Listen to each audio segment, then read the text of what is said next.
अब सिक्के का वो पहलू जो सवाल आपने मेरा काटा था, मेरा सवाल दरअसल ये था कि आपने उसमें मुस्लिम तुष्टीकरण को स्वीकारा है? बिल्कुल नहीं। क्या आपने ममता बनर्जी को मुस्लिम तुष्टीकरण का कसूरवार ठहराया है? जब आपने कहा है कि सौभाग्य दुर्भाग्य, लेकिन इस देश में मुस्लिम तुष्टीकरण करती रही है। देखिए, अब यही बात है, जब किसी भी चीज को, मैंने कहा ना, जैसे वो ऑस्ट्रेलिया इंडिया वाला कि आपने एक पार्ट को काट दिया और एक पार्ट को घुमा रहे हैं। इफ को हटा दीजिए, इफ समवन विंस, और इफ को हटा दीजिए और कहिए कि ये कह रहे हैं समवन विंस। ममता दीदी के बारे में ऐसी प्रोफेशनली पूछ रही हूँ मैं, प्रोफेशनली क्या है उनकी वो चीज जो आपको लगता है उनको इस बार, जैसे उन्होंने खेला हॉबी किया, खेला हॉबी के उनकी जो ताकत है, हाँ। वो ग्रासरूट की उनकी जो समझ है, जो उनकी एनर्जी है, जो लोगों से कनेक्ट करने की उनकी क्षमता है, वो अनमैच्ड है। क्या अभिषेक बैनर्जी दीदी आपको बहुत आर्टिकुलेट शायद कभी न दिखें, लेकिन हर नेता का एक अपना तरीका है। जनता ने अगर उसको प्यार किया है, उसको वोट किया है, तो कुछ तो उसमें अच्छी बातें होंगी। और वो अच्छी बात दीदी में ये है कि उनका जो पीपल कनेक्ट है वो शायद बहुत तेरे नेताओं से अच्छा है।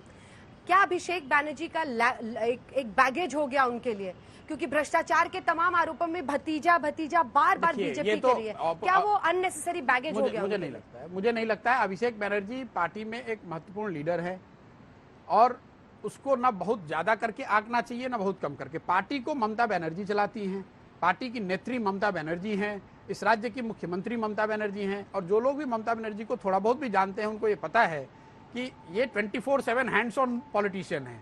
ऐसी नहीं है कि वो बैठी हुई है और कोई दूसरा आदमी चला रहा होता है।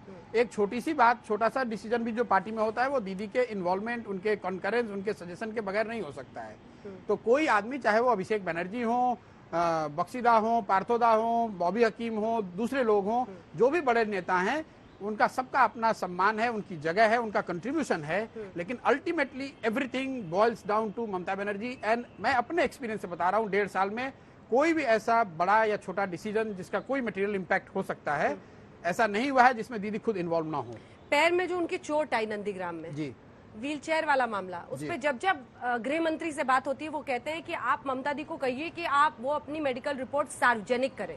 अब देखिए, क्या ये इमोशनल सेंटिमेंटल वोट लेने का की स्ट्रैटेजी है जो बीजेपी कह रही है? देखिए, अब गृह मंत्री क्या कह रहे हैं मैं उसका जवाब तो नहीं दे सकता हूं, लेकिन जो सच्चाई है, लेट्स पुट द फैक्ट। दीदी वहां प्रचार कर रही थी, उनको चोट लगी।